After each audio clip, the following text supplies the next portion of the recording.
We're on page 138.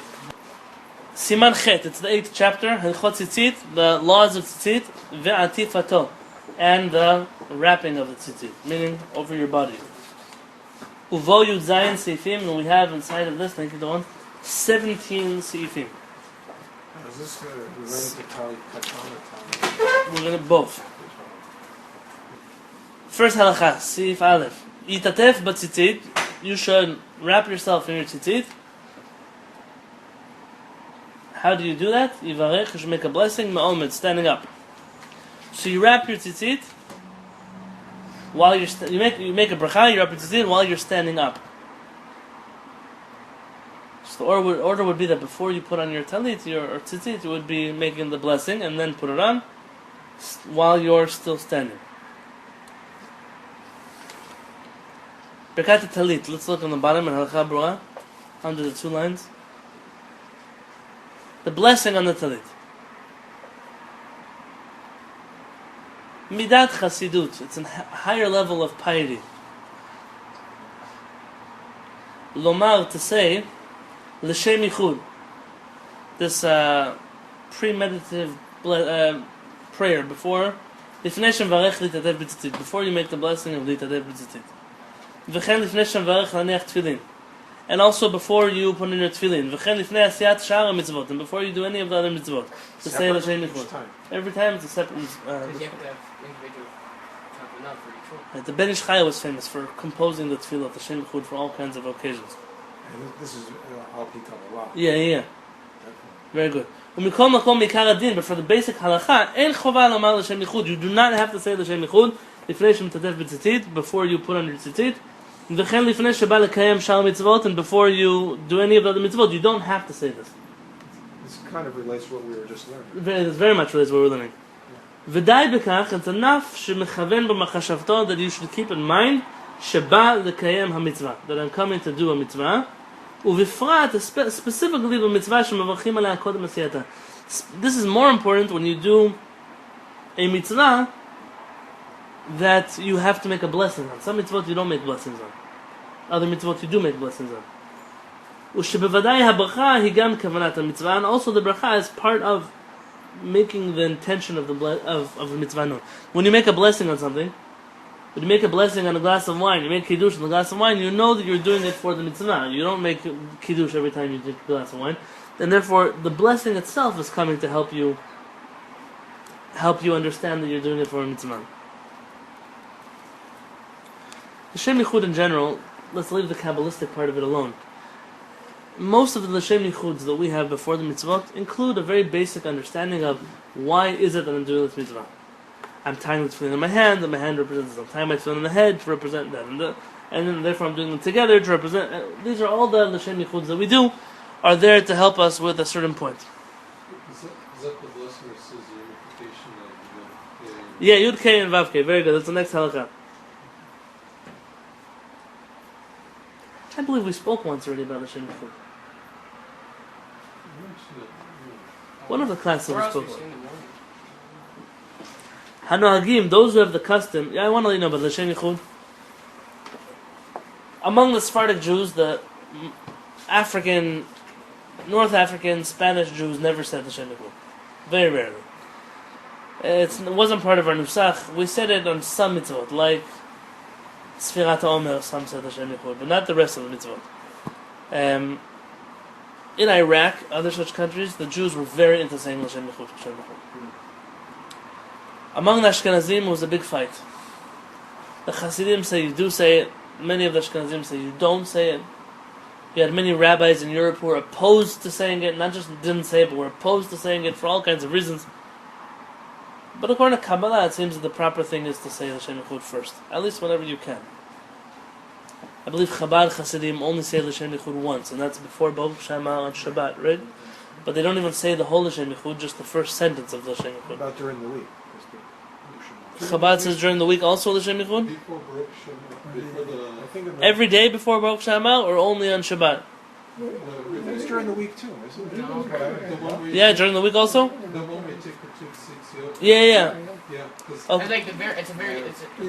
Right, it's an abridged version. How about the I know, I remember. I remember it's clear that Rabbi used to kiss it. Yeah? Okay. No, it's a bridge shorter than right before Baruch Shemal.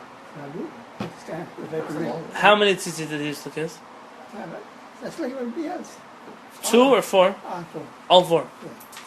Very good. We'll get to that when we get there. Yeah, you know, I know why, because of my leg, I've been seeing the chair for smoke the hot seat on the winter chair. Ah, okay. that's in front of my eye. Rabbi made that. Very nice. So hanohagim lomar l'shem yichud. Those who do say l'shem yichud, kodem asiyat mitzvot, before saying the mitzvah, before performing the mitzvah, tzachim lizaher, they must be very, very careful. Shelo lomar shem havaya, that you should not say God's name bekriyat otiyot Hashem hamiyuchad kavayatam. You should not say those names the way they're actually written. Right, because we know that saying you can't pronounce a yud and a hey and a vav and a hey together.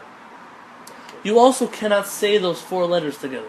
You cannot say yud and a hey without saying and in between. You must break up the letters. Because that's included in that prohibition of saying Hashem's name the way it's written. Which is a very grave prohibition.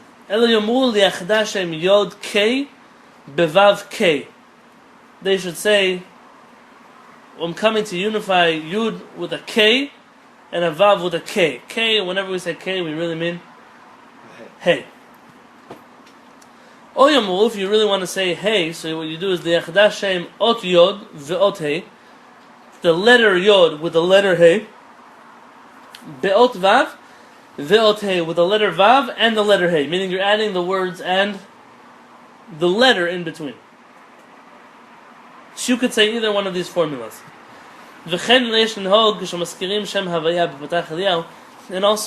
when the Sfaradim say Patach Eliyahu before Tfilah,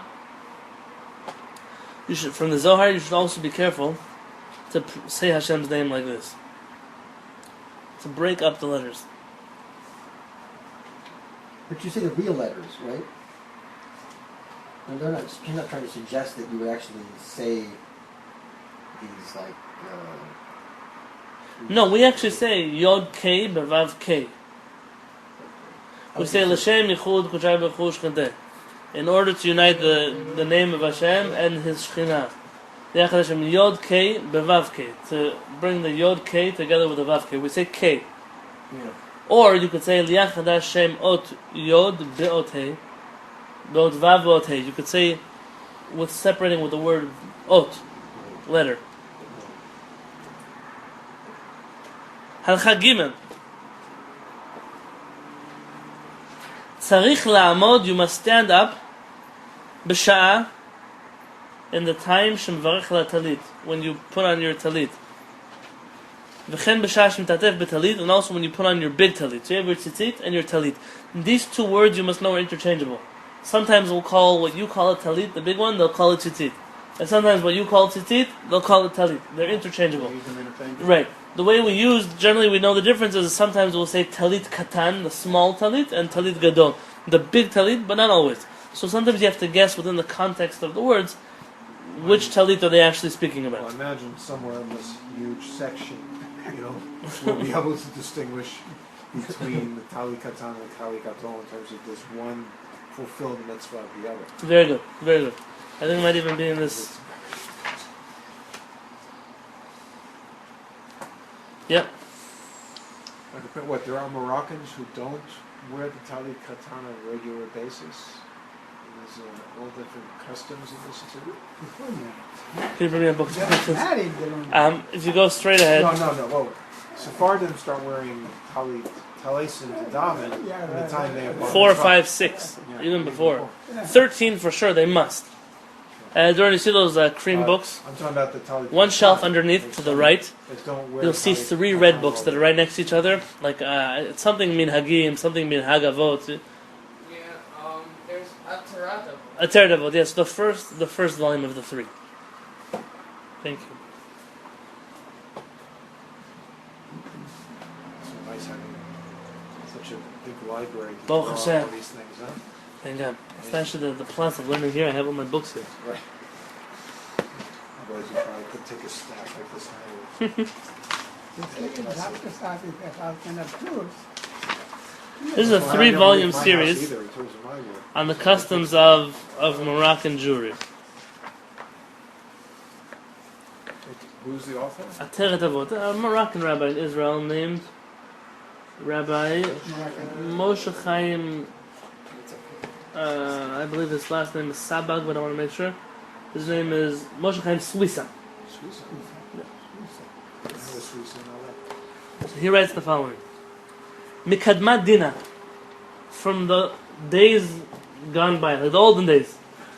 Nimneu pshutei ha'am b'Morocco, the simple Jews of Morocco, lo lavshu talit katan mechashash yuhara. They did not wear a small tzitzit out of fear of looking egotistical.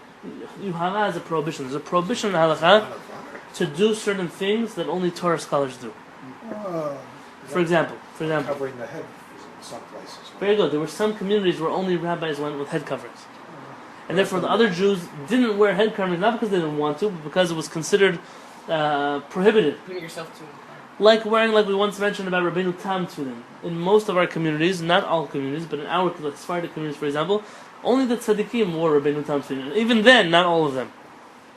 So for a young boy to come and start putting on Rabbeinu Tam Tefillin would be considered yuhara. It's also the same as if you're in a synagogue and the rabbi, let's say, sits down at a certain part of the line. You decide you want to stand up because you know better. Yuhara, certain things that we're not allowed to do because they try to show that we're on a different level of holiness than the people around us, and that's never allowed. And holiness does not come on someone else's account. Because only the Torah scholars went with tzitziot. I know from Rav Peretz, he told me with his own eyes that even many Torah scholars that he knew in Morocco did not wear tzitzit. Ubikol makom biyamenu, but nowadays, today, yeah. Sorry, that's been okay.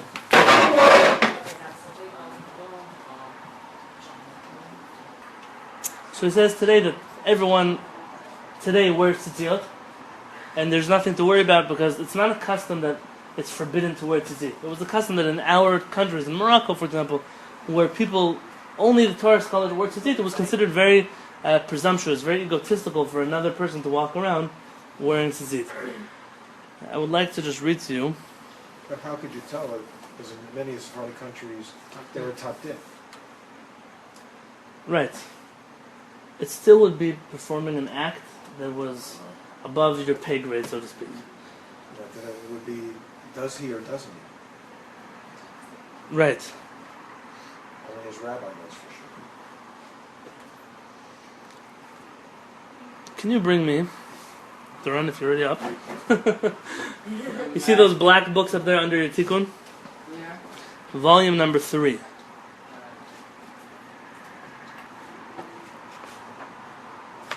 Okay. Rabbi Yosef Mashash is one of the chief rabbis in Morocco. How many years they lived in Morocco? Since the destruction of the Second Temple. It's one of the oldest communities of Jews in the world. Not the oldest, but one of the oldest. How many feet? It's all like How the many feet? 60s. Super. Because 500 No. years. No. This is before the expulsion of Spain. Yeah. It's like. There's some Moroccans lived there before the Moors attacked the Iberian Peninsula. Sounds like. Well, maybe that's how they got to Spain. Well, that's maybe that's why they went to Morocco. Because there was somewhere they were there. Yeah, probably so.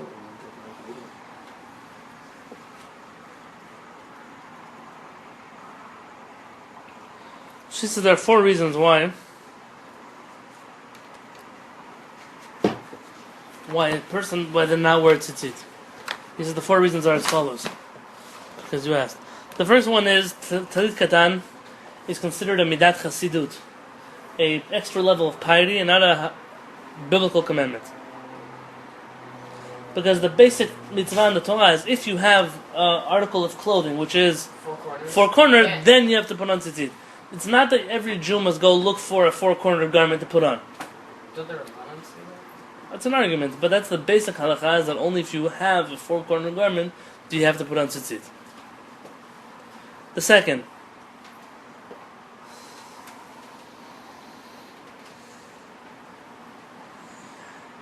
he holds that especially in Morocco, where the custom was that the number of knots that they made and the twirls came out to the number Yud Ke Vav Ke, God's name, it was considered inappropriate to wear those tzitzit inside of the bathroom.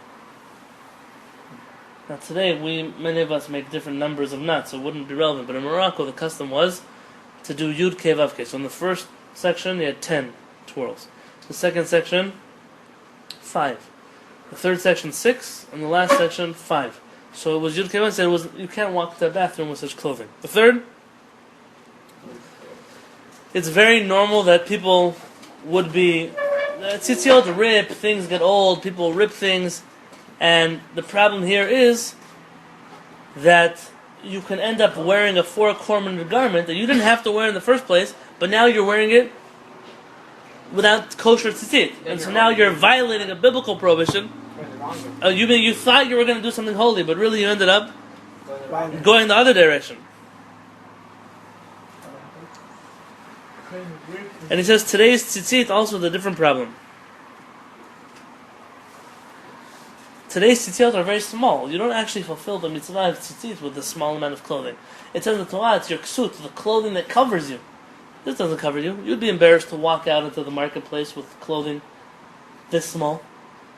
And therefore it doesn't really count even as a mitzvah. For these reasons, many even Torah scholars, it says in Morocco, did not wear tzitzit. So it should be more like, ideally more like a long poncho or something? Yes, that's actually what they used to be. Very good. old You know the old... Years ago. they sell them today in Jerusalem. They call them Beged Ivri, the Hebrew clothing. You look crazy if you wear one today, but it's basically, it's like down to your knees almost, and those are... Or even your big talit. Imagine your big talit should be the size that if you weren't wearing any clothing, and you wrapped your body up in your talit... Imagine this. I was once in the shower, and the fire alarm went off in the building. So wonderful for all the other people who are dressed, but what about me? In the middle of the winter, too. So I ran out. You can't run out with your towel, so I had a robe, thank God, and I ran out. But I wonder what would have happened if I didn't have my robe. I don't know what would have happened. I'm not sure what I would have done. You have to save your life. Of course.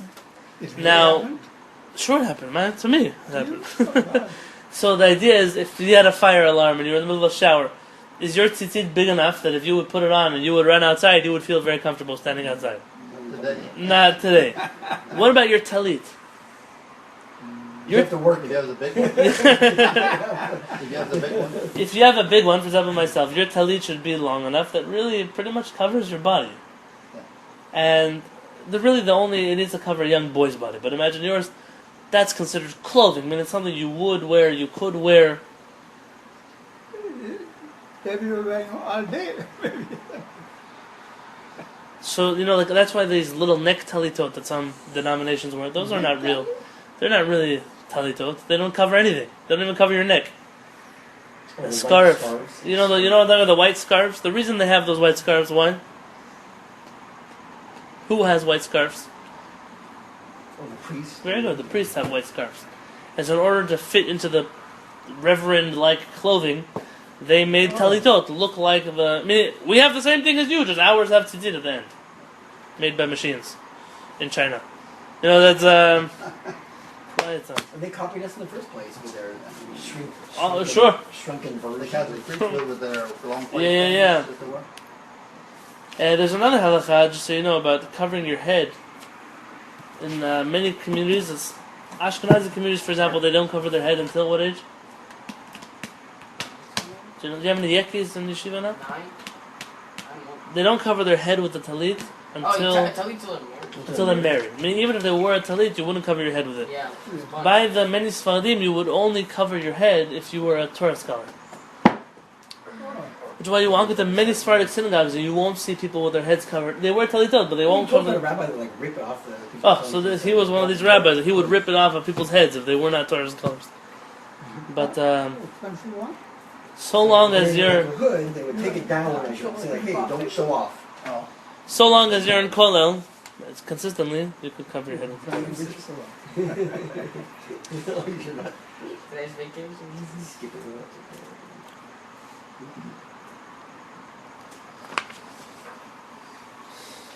Page 140.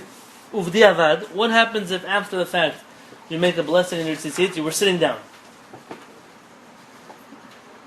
You weren't able to stand up, you weren't feeling well, you were on an airplane, I don't know, whatever you were, you had to make the bracha sitting down. If you make a blessing in your tzitzit, v'tatef ba, and you wrap yourself in kshu yoshev, when you're sitting down, yatsa yedei chavad, he fulfilled his obligation.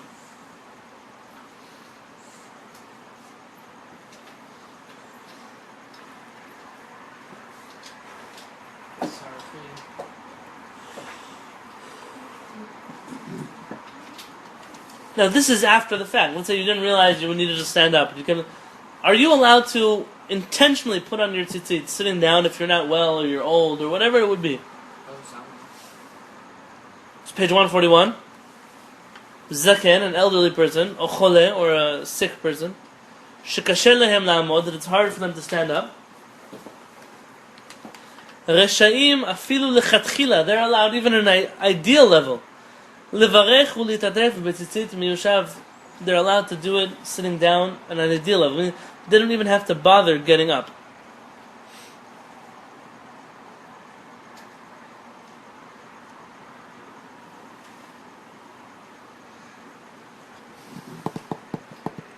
So in general, many of the halachot by elderly people, people must know these halachot. Around now is going to come Yom Kippur.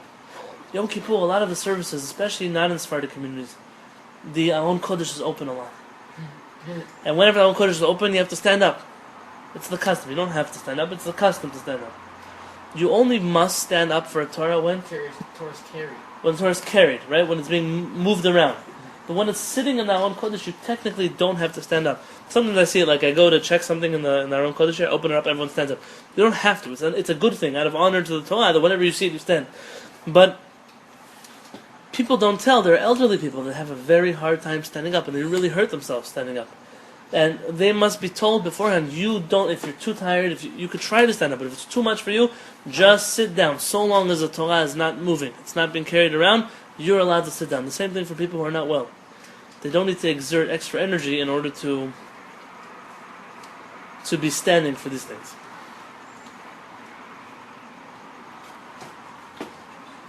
Now here's the big question. When do you make a bracha on the tzitzit?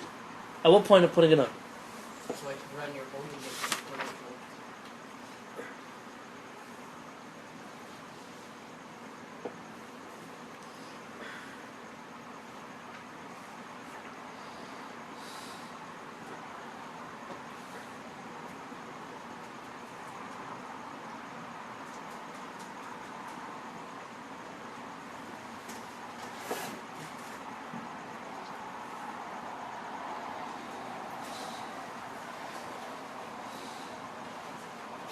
There's an interesting footnote here at the bottom. When you stand up for blessings, when you sit down for blessings.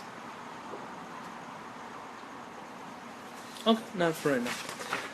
The Masechet Pesachim, in the tractate Pesachim, our rabbis say, and by the way, our rabbis say this about five other times in the Talmud.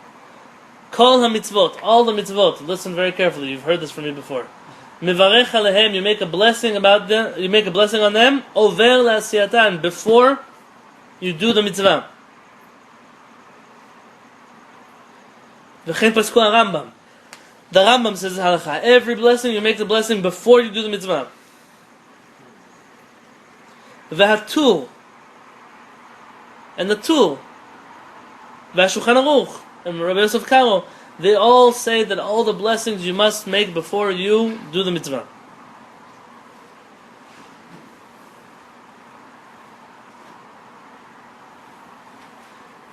V'hainu, this means tzarich levarech al mitzvah kodem sheyasena. You must make a blessing on the mitzvah before you perform the mitzvah. Besamuch mamash letchilat asiyat mitzvah, right before you perform the mitzvah. V'lechen lechatchila, and therefore ideally yivarech al talit kodem shitbeshena. You should make a blessing in the talit before you wear it. B'sha'ah she'ochez biyadav et talit kedil anichal rosho, while you're holding the talit, but right before you're about to put on your head. Umiyad la'achar ha'bracha, and right immediately after the blessing, yenichen al rosho v'yitatef ba. He should put it on his head and he should wrap himself in it. So, Rav Soloveitchik once saw, I saw a story, Rav Soloveitchik once saw a man holding his talit folded, making the blessing, and then unwrapping it and putting it on his head. It says, so Rav Soloveitchik grabbed them and said, it said you have to make a blessing before you put on your talit, not before you put on your talit. You have to do it at the right time. So after you unravel the talit, once you're ready to put on your head, that's when you make the blessing. And as you say it to the hitatef, Afterwards. but you snap your. Afterwards. After you say the bracha. For some reason, I learned years ago, you do the thing with the tzitzi as you say lehitatef. For some reason, I don't know where I learned that. I don't know. But I did, Okay? and I saw people doing it. Maybe it's a minhag of Maybe it's like the custom of where people like bend down and give you the pipe. You never know. That's why he's done for 35 years. It's how to be fun. Well, let's see, this might be related to it. V'nachon, he said it's proper, while you're making the blessing, lo yitasek, you shouldn't do anything, b'hotzat talit, like taking the talit out, uv'achanata la'atifa, or shaking it out to get ready for the putting it on your head. The talit should already be ready before you make the blessing. But in any case, it seems it's not necessary. I don't agree with him.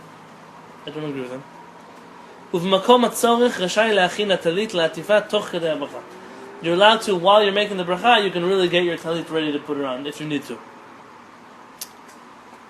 We've learned many times before that when you make a bracha, you can't do anything.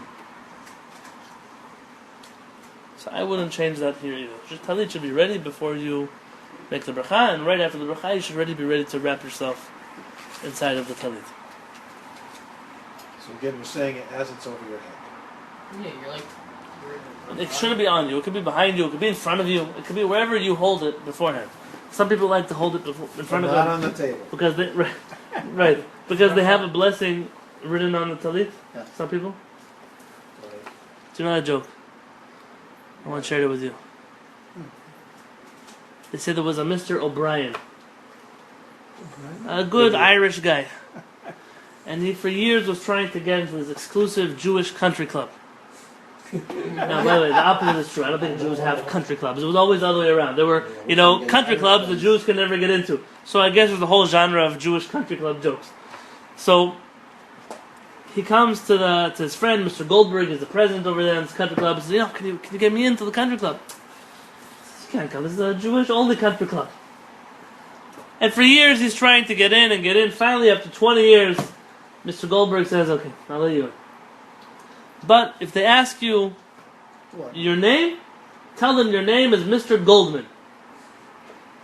And if they ask you what do, tell them you sell shmatas, articles of clothing. So if they say what kind of shmatas, tell them you sell talit. Talit, that's it. Said one, that's all I have to do, that's it. Because I can't get busted, my reputation's on the line over here. Okay, so the first day there, Mr. Goldman's walking around, drinking with a bar. Okay, and then some guy's very wary of Mr. O'Brien.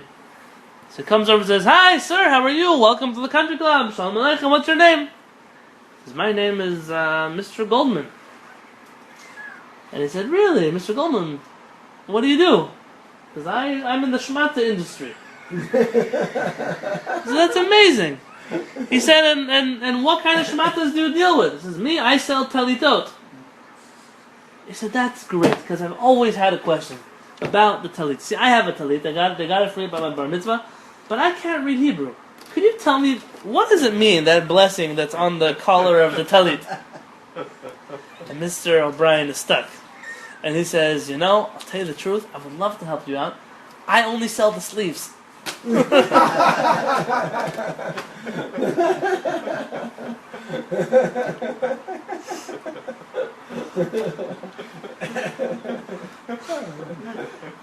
V'yesh mi shomer. There's one who says,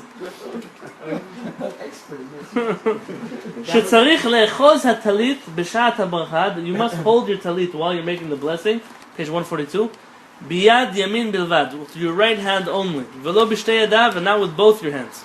Oh, that's if you're right.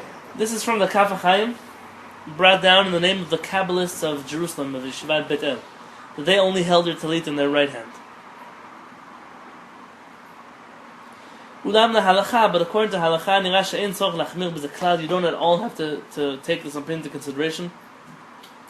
V'rashai lechoz talit b'shtei yadav, and you can hold your talit with both your hands, v'chen minhag, and that is our custom. That's the way I've seen it too, as well. With two hands?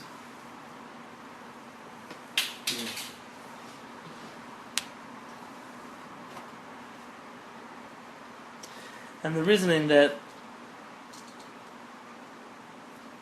Rabbi David Yosef says is that, aside from the fact that we didn't see any posek in the world say that you have to hold your talit only in the right hand, he said from the writings of Rabbi Yosef Chaim of Baghdad, the Ben Ish Chai, he himself seems to say that you hold the talit in both your hands. So yeah, it might be brought down in the Kaf HaChaim, and it might have been what the Kabbalists did in Jerusalem, but that's not the Jewish custom, and we see there were other Kabbalists that we actually follow their opinions that they didn't do this at all. So we don't have to change any customs so far. How do you put it on if you have it in one hand? Do you have some sort of I guess you could put it on with both, but you have to, when you're blessing it, hold on with one. And then you grab the other side and flip it around. I've seen people do that, but it's not something that, it's not the prevalent Jewish custom. We never put the sleeves on.